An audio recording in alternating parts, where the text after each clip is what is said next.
Friends, ఈరోజు ఇవి పెసర బుగ్గాయలు. వీటితోటి పులుసు చేసుకుంటే చాలా బాగుంటుంది. ఎలా చేయాలో చూద్దాం రండి. గిన్నె పెట్టాను, ఆయిల్ వేసాను. అందులో కొంచెం పోపు గింజలు వేస్తున్నా.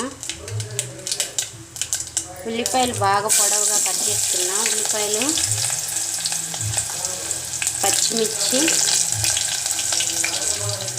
ఉల్లిపాయలు బాగా కలర్ వచ్చేవాటికి ఫ్రై చేసుకున్నాం. ఫస్ట్ ఉల్లిపాయలు, పచ్చిమిర్చి వేసా, ఉప్పు, కొంచెం పసుపు.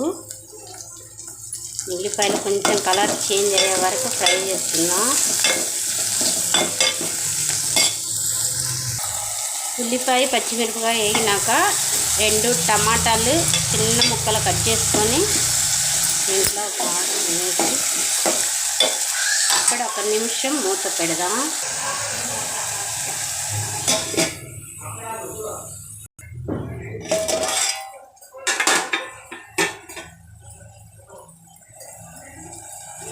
కొంచెం అల్లం వెల్లిపాయల పేస్టు, అలాగే సరిపోయేంత కారం కూడా వేసుకున్నా.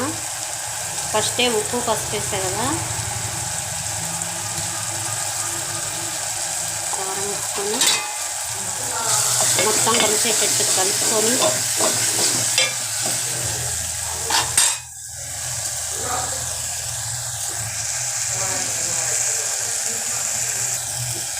ఇప్పుడు చింతపండు పులుసు వేసుకుందాం.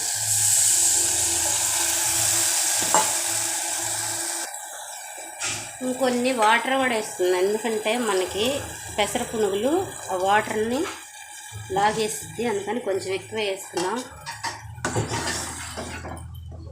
ఇలా ఉండాలి. ఈ ఒక పొంగు వచ్చిందాక మూత పెట్టి ఉడకబెడదాం.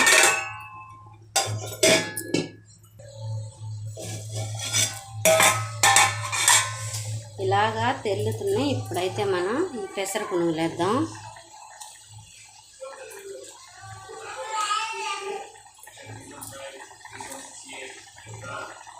పెసర పునుగులు ఇందులో వేసి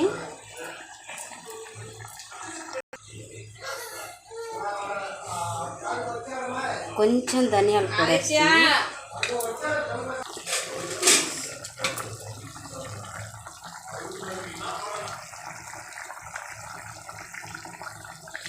మొత్తానికైతే కర్రీ రెడీ అయిపోయింది. ఇదిగో ఫైనల్గా కొత్తిమీర వేస్తాను.